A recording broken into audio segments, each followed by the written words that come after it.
The tragic and heart-wrenching final moments of a vibrant 13-year-old girl have come to light as authorities delve deeper into what has become a chilling murder investigation.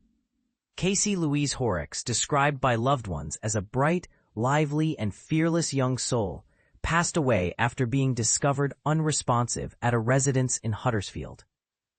Her untimely death has left her family and community reeling, sparking urgent questions about how such a tragedy could occur.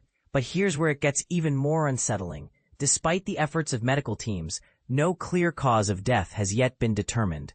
Casey-Louise was found unconscious at a property on Sheepridge Road late one evening in August. Emergency responders rushed to the scene after receiving a call about an unresponsive teenager. According to details shared during an inquest held at Bradford Coroner's Court, paramedics initiated life-saving measures immediately upon arrival. Tragically, once she arrived at Calderdale Royal Hospital in Halifax, Casey-Louise experienced not one, but 4 cardiac arrests. Despite the best efforts of healthcare professionals, she succumbed to her condition early the following morning, at 2:18 a.m. on August 12th.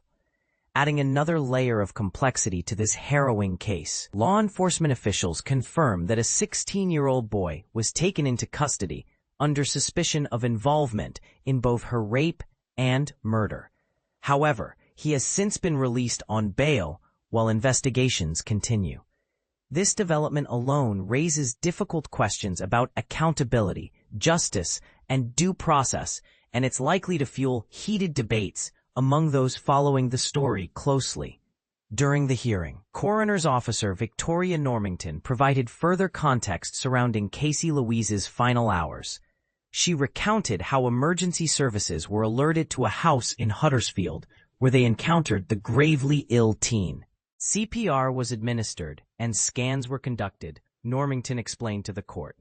Yet despite these interventions, Casey-Louise's fragile state worsened rapidly, leading to multiple cardiac episodes before her passing.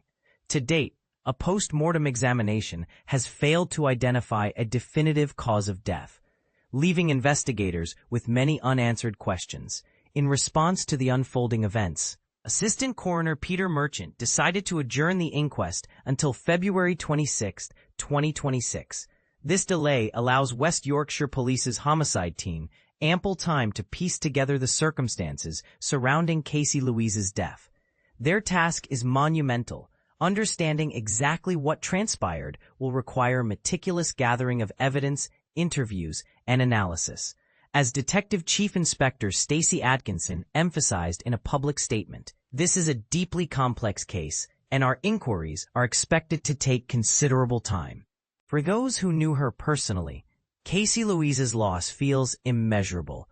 A student at Mossley Hollins High School, she was remembered fondly as someone who radiated positivity and confidence, a young woman unafraid to embrace her true self.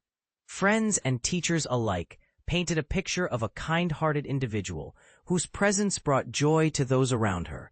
Meanwhile, her devastated family paid tribute to the teenager, calling her beautiful, and expressing their profound grief over losing someone so cherished.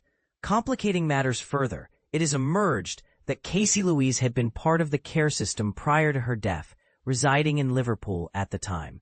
Tameside Council, which served as her corporate parent, announced plans for a safeguarding review to examine whether any lapses contributed to this heartbreaking outcome. And this is the part most people miss: how systemic failures can sometimes leave vulnerable children unprotected, even when structures exist to prevent such tragedies. So where does this leave us? With a grieving family, a community searching for answers, and ongoing investigations that may stretch on for months.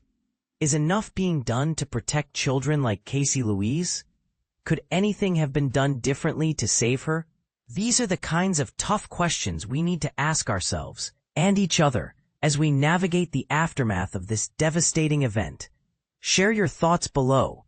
Do you think the systems designed to keep kids safe are working, or do they need a complete overhaul?